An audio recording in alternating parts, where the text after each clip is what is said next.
Hello students, welcome to unlock GS academy. ये है आपकी मेंस आंसर अप्रोच यानी कि मास सीरीज, जिसमें हम यूपीएससी मेंस के क्वेश्चंस प्रैक्टिस करते हैं। ये सेशन है आपका वीक थर्ड का सेकंड सेशन, जिसके अंतर्गत हम जीएस पेपर 2 के क्वेश्चन डिस्कस करेंगे। आज के सेशन में हम 3 क्वेश्चन प्रैक्टिस करने वाले हैं, जिसमें से तीनों क्वेश्चन रहेंगे भारतीय राजव्यवस्था खंड से। तो चलिए स्टार्ट करते हैं आज का इंपॉर्टेंट सेशन। इसमें जो फर्स्ट क्वेश्चन है, जिसमें आपसे पूछा गया है कि केंद्रीय सूचना आयोग के माध्यम से लोगों को सशक्त बनाने में महत्वपूर्ण भूमिका निभाता है।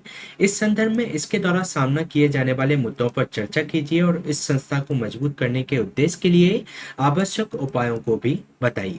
तो इस क्वेश्चन का आंसर आपको 250 शब्दों में देना है। तो इस क्वेश्चन में आपको केंद्रीय सूचना आयोग के बारे में बताना है और ये आपको बताना है कि ये सूचना के माध्यम से लोगों को किस तरीके से सशक्त करता है। साथ ही साथ इसके द्वारा सामना किए जाने वाले मुद्दों के बारे में भी आपको चर्चा करनी है और इस मुद्दों को सुलझाने के लिए इसमें आपको कुछ सुझाव भी इसके अंतर्गत प्रस्तुत करने हैं। तो इस क्वेश्चन को सॉल्व करने की हमारी वही अप्रोच रहेगी। सबसे पहले हम इसके इंट्रोडक्शन से इसकी शुरुआत करेंगे, फिर इसकी संरचना या बॉडी का निर्माण करेंगे, फिर निष्कर्ष के साथ इस क्वेश्चन को एंड करेंगे। अगर हम बात करें इस क्वेश्चन के इंट्रोडक्शन के बारे में, तो जो केंद्रीय सूचना आयोग है, इसका गठन सूचना के अधिकार अधिनियम 2005 के तहत एक वैधानिक निकाय के रूप में किया गया था, यानी कि ये एक स्टैट्यूटरी ऑर्गेनाइजेशन है। इसके अलावा ये उन व्यक्तियों की मदद करने में सहायक रहा है जो केंद्रीय एवं राज्य लोक सूचना अधिकारियों को अपने आरटीआई आवेदन जमा करने में सक्षम नहीं हो पाते। इसके साथ ही जो चीफ इलेक्शन कमिश्नर है, उन्हें बाध्य करता है कि जो आरटीआई की कार्रवाई करे और ये विभिन्न जागरूकता कार्यक्रमों के साथ सरकारी कामकाज में पारदर्शिता यानी कि ट्रांसपेरेंसी, उनकी अकाउंटेबिलिटी फिक्स करने में मदद करता है। तो इस तरीके से इस क्वेश्चन की स्टार्टिंग की जा सकती है। इसके बाद अगर हम बात करें तो इसमें जो सीआईसी के समक्ष आने वाले मुद्दों के बारे में, तो इसमें संस्थागत स्वायत्तता की क्षति हमें देखने को मिलती है, क्योंकि जो आरटीआई अधिनियम 2005 में जो मुख्य सूचना आयुक्त और जो सूचना आयुक्त इसके अंतर्गत होते हैं, उनकी कार्यकाल, सेवा की शर्तें और वेतन से संबंधित प्रावधान इसके अंतर्गत किए गए हैं। लेकिन आरटीआई संशोधन अधिनियम 2019 के माध्यम से इन प्रावधानों को हटा दिया गया और इनका जो कार्यकाल एवं जो वेतन है, वह केंद्र सरकार द्वारा नियमों के माध्यम से अधिसूचित अब किया जाता है। यानी कि इनकी जो एक तरीके से स्वायत्तता थी, जो अधिनियम के द्वारा इंश्योर की गई थी, उसको अब केंद्र सरकार के अधीन कर दिया गया है।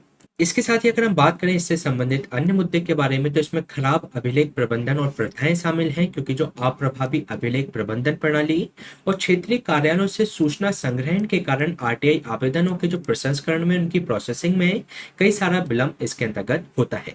साथ ही साथ जहां पर अभिलेख संग्रहित भी होते हैं, तो वहां पर बोधगम्य जानकारी की पुनर्प्राप्ति एक चुनौती इनके लिए बन जाती है। इसके साथ ही इससे संबंधित लंबित मामलों के बारे में अगर हम बात करें, तो केंद्रीय कार्मिक जो राज्य मंत्री के अनुसार जुलाई 2022 तक जो सीआईसी के पास 26,500 से अधिक अपीलें और शिकायतें लंबित थी। इसके साथ ही अगर हम बात करें इससे संबंधित अन्य मुद्दे की, तो इसमें परिवर्तनीयता का मुद्दा है, क्योंकि ये जो अधिनियम है, सूचना आयुक्तों को अपने निर्णय को लागू करने के लिए पर्याप्त अधिकार नहीं देता। हालांकि जो सूचना आयुक्त होते हैं, आरटीआई अधिनियम के अनुपालन के लिए सार्वजनिक पदाधिकारियों को आदेश दे सकते हैं, लेकिन इसके अंतर्गत ये प्रावधान नहीं किया गया कि अगर इन आदेशों की अवहेलना की जाती है, तब सूचना आयुक्त कोई कार्रवाई करने का अधिकार उसके अंतर्गत नहीं होता। इसके साथ ही बड़ी संख्या में मामलों की वापसी होना, क्योंकि जो सीआईसी जैसी संस्था का गठन सूचना के लोकतांत्रिकरण के लिए किया गया था, इस संदर्भ में जो मामलों को खारिज होना भी इसके लिए एक बहुत बड़ी समस्या पैदा करता है। तो ये हमने बात की सीआईसी के समक्ष मुद्दों के बारे में। इसके बाद अगर हम बात करें इन मुद्दों को सुलझाने के बारे में, यानी कि उससे संबंधित उपाय के बारे में, तो इसमें जो नियुक्ति की जो प्रक्रिया है, उसको पारदर्शी बनाया जाना चाहिए। इसमें एक केस हुआ था भारत संघ वर्सेस नमित शर्मा 2013 का केस, जिसके अंतर्गत सुप्रीम कोर्ट के द्वारा ये कहा गया था कि जो चयन समिति है, उसमें प्रासंगिक तथ्यों को सार्वजनिक डोमेन में रखे और ये तथ्य प्रदर्शित करेंगे कि जिन उम्मीदवारों की उनके द्वारा सिफारिश की गई है, वह सार्वजनिक जीवन, ज्ञान एवं अनुभव में श्रेष्ठ है। इसके साथ अगर हम बात करें, तो इसमें सीआईसी में रिक्त पदों को भरना, क्योंकि जो सुप्रीम कोर्ट ने वर्ष 2019 के आदेश का पालन करना इसके अंतर्गत अनिवार्य है। इसमें सरकार को कोई पद खाली होने से 2 महीने पहले रिक्त पदों को भरने की प्रक्रिया शुरू करने का आदेश दिया गया था। इसके अलावा अगर हम बात करें, तो इसमें जो लंबित मामले हैं, उनका निपटारा करना, क्योंकि इसके लिए अभिलेखों के तत्काल डिजिटलीकरण और उचित अभिलेख प्रबंधन जैसे कदम इसके अंतर्गत उठाए जाने चाहिए। इसके साथ ही इसमें जो अपील दायर करने की जो प्रक्रिया है, उसको अनुकूल बनाया जाना चाहिए, क्योंकि जो शिकायतों को सरसरी तौर पर देखकर एक कमी के कारण उन्हें वापस करने की बजाय अपील और शिकायत दर्ज करने में लोगों की सहायता इसके अंतर्गत करनी चाहिए। तो ये हमने बात की सीआईसी से संबंधित उपायों के बारे में। अगर हम बात करें इस क्वेश्चन के निष्कर्ष के बारे में, तो ये सुनिश्चित करने के लिए कि जो सभी सार्वजनिक प्राधिकरण है अपने कामकाज को इस तरीके से निर्वहन करें कि ये जनहित को बनाए रखें। इसके साथ ही सीआईसी को लोगों के प्रति जवाबदेह बनाना महत्वपूर्ण है और संसदीय समिति द्वारा जांच इस दिशा में प्रभावी कदम हो सकती है। तो ये क्वेश्चन हमने डिस्कस किया जीएस पेपर 2 के भारतीय राज्य व्यवस्था खंड से। चलिए चलते हैं नेक्स्ट क्वेश्चन पे। नेक्स्ट क्वेश्चन भी आपका जीएस पेपर 2 के भारतीय राज्य व्यवस्था खंड से है, जिसके अंतर्गत आपसे पूछा गया है कि विधि के शासन से आप क्या समझते हैं। स्पष्ट कीजिए कि ये जो विचार है भारत के संविधान में कैसे परिलक्षित होता है। तो इस क्वेश्चन का आंसर आपको 250 शब्दों में देना है, जिसमें आपको ये बताना है कि विधि के शासन से क्या तात्पर्य होता है। इसके अलावा आपको ये बताना है कि जो हमारा भारत का कॉन्स्टिट्यूशन है उसके अंतर्गत ये जो विचार है किस तरीके से दिखाई देता है। तो इस क्वेश्चन को सॉल्व करने की हमारी वही अप्रोच रहेगी। अगर हम बात करें इस क्वेश्चन के इंट्रोडक्शन के बारे में, तो विधि के शासन को जो एबी डाइसी के अनुसार अगर हम बात करें तो विधि के शासन का तात्पर्य होता है स्वेच्छाचारी शक्ति के अभाव में नियमित विधि की पूर्ण सर्वोच्चता और प्रधानता इसके अंतर्गत होती है। ये कार्यपालिका की उसकी जो स्वच्छारिता होती है और जो उसका स्वविवेक होता है उसके अस्तित्व का ये अपवर्जन करता है। इसके साथ ही संविधानवाद या जो सीमित सरकार विधि के शासन का ये सार है। इसके साथ ही केवल एक ऐसा राज्य ही है जो विधि द्वारा शासित होता है और न्याय में समता के आदर्शों को आत्मसात इसके अंतर्गत करता है, और यही जो राज्य होता है वह विधि के शासन वाला राज्य कहलाता है। तो इस तरीके से इस क्वेश्चन की स्टार्टिंग की जा सकती है। इसके बाद अगर हम बात करें एबी डाइसी का विधि के शासन के बारे में, तो इन्होंने सबसे पहले बताया इसके अंतर्गत विधि की सर्वोच्चता होनी चाहिए। किसी भी व्यक्ति को विधि के स्पष्ट उल्लंघन के सिवाय दंडित इसके अंतर्गत नहीं किया जाना चाहिए। साथ ही साथ इसमें मनमाने तरीके से गिरफ्तारी से सुरक्षा और स्वयं का बचाव इसके अंतर्गत शामिल होता है। इसके साथ इन्होंने विधि के समक्ष समता की बात की, जिसमें सभी समान, चाहे उनका पद कुछ भी हो, लेकिन इसके अंतर्गत सभी व्यक्ति समान होते हैं। चाहे वह प्रधानमंत्री हो, चाहे भारत का आम नागरिक हो, वे विधि के समक्ष सभी समान इसके अंतर्गत होते हैं। इसके अलावा विधिक भावना की इसके अंतर्गत प्रबलता होती है। संविधान न्यायालय द्वारा परिभाषित और लागू किए गए व्यक्तिगत अधिकारों का इसके अंतर्गत परिणाम होता है। तो ये हमने बात की एबी डाइसी के विधि के शासन की अवधारणा के बारे में। इसके साथ अगर हम बात करें तो हमारा जो भारत का संविधान है उसके अंतर्गत विधि के शासन का विचार किस तरीके से परिलक्षित होता है। तो इसमें जो हमारा आर्टिकल 13 सब क्लॉज 1 है, तो उसमें यह उपबंध किया गया है कि विधायिका द्वारा कोई भी कानून संविधान के अनुरूप ही बनाया जाना चाहिए। ऐसा न करने पर उसे अवैध या शून्य घोषित किया जा सकता है। इसके अलावा जो हमारा आर्टिकल 14 है, जो कि विधि के समक्ष समता और विधियों के समान संरक्षण के सिद्धांत को इसके अंतर्गत निर्धारित किया गया है।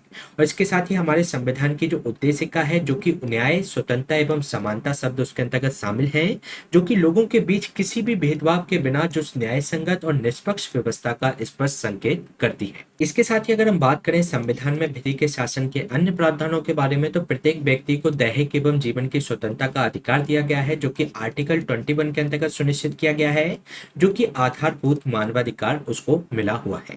इसके साथ ही जो विधि का शासन है, यानी कि जो रूल ऑफ लॉ है, संविधान की मूल संरचना में ये विद्यमान है, यानी कि ये पूरे संवैधानिक ताने बाने में व्याप्त है। इसमें जो मूल संरचना का सिद्धांत है, जो 1973 में जो केशवानंद भारती का केस हुआ था, जिसके अंतर्गत उसमें कहा गया था कि जो संसद है संविधान के किसी भी मूलभूत अधिकार में या किसी भी प्रावधान के अंतर्गत चेंज कर सकती है, लेकिन वो संविधान का जो मूल ढांचा है उसके अंतर्गत कोई भी चेंज नहीं कर सकती। तो इसमें जो विधि का शासन है संविधान का मूल ढांचा है, जिसके अंतर्गत संसद उसको चेंज नहीं कर सकती। इसके अलावा विधि के शासन को बनाए रखने के लिए जो न्यायपालिका की जो स्वतंत्रता है उसको इसके अंतर्गत सुनिश्चित की गई है, और जो न्यायपालिका है वह विधि को सार्थक एवं प्रभावी बनाने का कार्य उसको सौंपा गया है। इसके साथ ही जो हमारे संविधान के अंतर्गत संवैधानिक सर्वोच्चता निर्धारित की गई है, जिसमें कार्यपालिका एवं विधायिका संविधान से ही अपने अधिकार प्राप्त करते हैं, यानी कि जो ब्रिटिश के अंतर्गत संसद की सर्वोच्चता है उसके विपरीत भारत के अंतर्गत संवैधानिक सर्वोच्चता विद्यमान है। इसके अलावा जो आर्टिकल 32 दिया गया है, जो कि सुप्रीम कोर्ट को इसके अंतर्गत बंदी प्रत्यक्षीकरण यानी कि हैपियस कॉर्पस, परमादेश यानी कि मैंडेमस, प्रतिषेध यानी कि प्रोविशन, अधिकार प्रक्षा यानी कि क्यूबरंटो, और जो उत्प्रेषण यानी कि इसके अंतर्गत सर्सियोररी, तो इस तरीके की जो रिट हैं, जो कि 5 रिट इसके अंतर्गत दी गई हैं, तो उसको जारी करने की शक्ति देता है। इसके अलावा सुप्रीम कोर्ट को न्यायिक समीक्षा की शक्ति भी दी गई है, जिससे कि ये विधि के शासन को संरक्षित कर पाता है। तो ये हमने बात की हमारे भारतीय संविधान के अंतर्गत विधि के शासन का परिलक्षण के बारे में। इसके बाद अगर हम बात करें इस क्वेश्चन के निष्कर्ष के बारे में, तो जो विधि की सर्वोच्चता है वह भावना है जो न्याय और समानता का आधारित जो संविधान को संचालित करती है। इसके साथ ही विधि के शासन द्वारा ये स्थापित है। अगर हम बात करें विधि के शासन के विकास की, तो ये मानवाधिकारों से भी जुड़ा हुआ है। साथ ही साथ जो हमारे पुरातन कानूनों को निरस्त करना, कानूनों के दुरुपयोग को रोकना, राजनीति के अपराधीकरण को रोकना, विधि के शासन को बनाए रखने की दिशा में कार्रवाई हो सकती है। तो ये क्वेश्चन हमने डिस्कस किया जीएस पेपर 2 के भारतीय राज व्यवस्था खंड से। चलिए चलते हैं नेक्स्ट क्वेश्चन पे। नेक्स्ट क्वेश्चन भी आपका भारतीय राज व्यवस्था खंड से है। इस क्वेश्चन में आपसे ये पूछा गया है कि यद्यपि भारत में सरकार की संसदीय प्रणाली मुख्य रूप से ब्रिटिश संसदीय मॉडल पर आधारित है, तथापि ये कभी भी ब्रिटिश प्रणाली की प्रतिकृति नहीं बनी। तो इस बात को आपको सविस्तार वर्णन करना है। तो इस क्वेश्चन का आंसर आपको 250 शब्दों में बताना है, जिसके अंतर्गत आपको ये बताना है कि जो भारत सरकार की संसदीय प्रणाली है ये ब्रिटिश संसदीय मॉडल से ली गई है, लेकिन ये ब्रिटिश संसदीय मॉडल की पूरी तरीके से प्रतिकृति नहीं है। तो इस क्वेश्चन को सॉल्व करने की हमारी वही अप्रोच रहेगी। अगर हम बात करें इसके इंट्रोडक्शन के बारे में, तो जो भारतीय संविधान है इसमें केंद्र एवं राज्यों में संसदीय सरकार की स्थापना हेतु प्रावधान किया गया है। इसके अलावा संसदीय प्रणाली विधायिका एवं कार्यपालिका के मध्य सहयोग और उनके समन्वय के सिद्धांत पर आधारित होती है, न कि इन दोनों के मध्य शक्तियों के कठोर एवं सुस्पष्ट पृथक्करण पर। इसके साथ ही भारत के द्वारा ब्रिटिश मॉडल पर आधारित जो सरकार की संसदीय प्रणाली है उसको भारत के द्वारा अपनाया गया है। तो इस तरीके से इस क्वेश्चन की स्टार्टिंग की जा सकती है। इसके बाद अगर हम बात करें दोनों देशों की संसदीय प्रणाली के मध्य साझा विशेषताओं के बारे में, तो दोनों देशों के बीच में नाम मात्र एवं वास्तविक कार्यपालिका की उपस्थिति है। नाम मात्र यानी कि जैसे कि राष्ट्रपति और उनके यहाँ पर जैसे हो गया वहां का प्रिंस। इसके अलावा वास्तविक कार्यपालिका यानी कि जो प्रधानमंत्री और उसकी जो परिषद होती है वह इसके अंतर्गत वास्तविक कार्यपालिका के रूप में कार्य करती है। उसी तरीके से ब्रिटेन में भी एक वास्तविक कार्यपालिका का प्रावधान है। इसके साथ ही विधायिका के प्रति कार्यपालिका एवं उसका सामूहिक उत्तरदायित्व होना है। इसके साथ ही अगर हम बात करें भारत और ब्रिटेन दोनों के अंतर्गत कार्यपालिका के सदस्यों को विधायिका का सदस्य होना अनिवार्य है। जैसे कि अगर हम बात करें प्रधानमंत्री की परिषद के बारे में, तो उसमें जो मंत्री होता है उसे लोकसभा का सदस्य इसके अंतर्गत होना अनिवार्य है। इसी के साथ अगर हम बात करें राज्यों की, तो इसमें जो सीएम की परिषद होती है उसमें जो मंत्री होता है उसे विधानसभा का सदस्य होना अनिवार्य होता है। इसके साथ ही अगर हम बात करें भारत में निम्न सदन यानी कि लोकसभा और ब्रिटेन के अंतर्गत जो हाउस ऑफ रिप्रेजेंटेटिव है उसका विघटन इसके अंतर्गत होता है। इसके साथ ही प्रधानमंत्री के नेतृत्व में जो बहुमत प्राप्त दल होता है उसका शासन इसके अंतर्गत होता है, यानी कि वह एग्जीक्यूटिव का निर्माण करती है। तो ये हमने बात की भारत और ब्रिटेन दोनों के अंतर्गत जो संसदीय प्रणाली है उनके बीच में मिली जुली विशेषताओं के बारे में। अगर हम बात करें तो इसमें जो भारत के द्वारा जो संसदीय प्रणाली है वह ब्रिटिश मॉडल की पूरी तरीके से प्रतिकृति नहीं है, यानी कि इसके अंतर्गत कई सारे जो प्रावधान है वह अलग अलग है। जैसे कि इसमें जो संवैधानिक संप्रभुता को अपनाया गया है भारत के द्वारा, बल्कि संसदीय संप्रभुता है वह ब्रिटेन के अंतर्गत देखने को मिलती है। जैसे कि ब्रिटेन में संसद एक सर्वोच्च संस्था है और ये बिना किसी प्रतिबंध के संविधान में संशोधन कर सकती है। इसके विपरीत जो भारत में जो लिखित संविधान है वह संघीय प्रणाली, न्यायिक समीक्षा और मौलिक अधिकार जो संसद की शक्ति को सीमित इसके अंतर्गत करते हैं। इसके साथ ही जो भारत और ब्रिटेन के बीच में निर्वाचित नाम मात्र और कार्यकारी प्रमुख के बीच में अंतर देखने को मिलता है। जैसे कि अगर हम बात करें भारत में, तो जो राष्ट्र का प्रमुख होता है वह एक निर्वाचित व्यक्ति होता है, अर्थात जो राष्ट्रपति होता है उसको भारत में चुना जाता है, जो कि सरकार की एक रिपब्लिक प्रणाली को दर्शाता है। इसके अलावा जो ब्रिटेन का जो राष्ट्र प्रमुख होता है वह वंशानुगत है, यानी कि वहां पर राजशाही चलती है। इसके साथ ही अगर हम बात करें दोनों देशों के बीच में अन्य अंतरों के बारे में, तो प्रधानमंत्री को निम्न सदन का सदस्य होना भारत में आवश्यक नहीं है।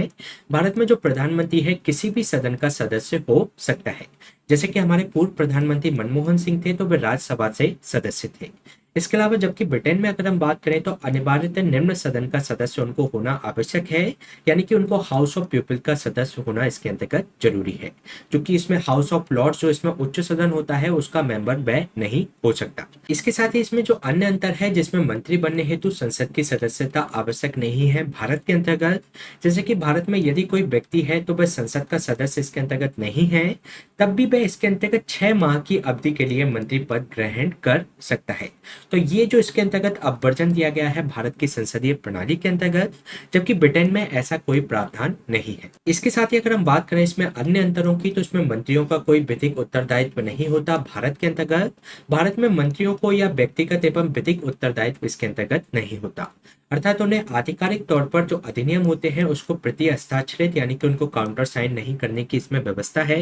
बल्कि इसके विपरीत अगर ब्रिटेन में अगर हम बात करें तो प्रत्येक मंत्री द्वारा जो पारित अधिनियम होते हैं उसके प्रति उसको व्यक्तिगत रूप से उत्तरदायी व्यय होता है। इसके अलावा भारत के अंतर्गत जो शैडो कैबिनेट होती है उसकी अनुपस्थिति देखने को मिलती है। ये जो व्यवस्था है ब्रिटिश कैबिनेट प्रणाली की विशेषता है।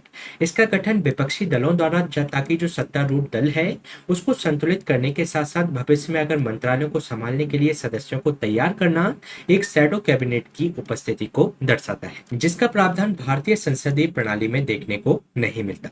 तो ये हमने इसमें समझाने की कोशिश की कि जो भारत की जो संसदीय प्रणाली है वह ब्रिटिश संसदीय प्रणाली की प्रतिकृति नहीं है। अगर हम बात करें इस क्वेश्चन के निष्कर्ष के बारे में तो ये स्पष्ट होता है कि भारतीय जो संसदीय प्रणाली है वह ब्रिटिश संसदीय प्रणाली के मध्य कई अंतर हमें देखने को मिलते हैं। वह ब्रिटिश प्रणाली की पूर्णतः प्रतिकृति नहीं है। तो ये क्वेश्चन हमने डिस्कस किया जीएस पेपर 2 के भारतीय राज्य व्यवस्था खंड से। इसी तरीके के सेशन हम आपके बीच में लाते रहेंगे।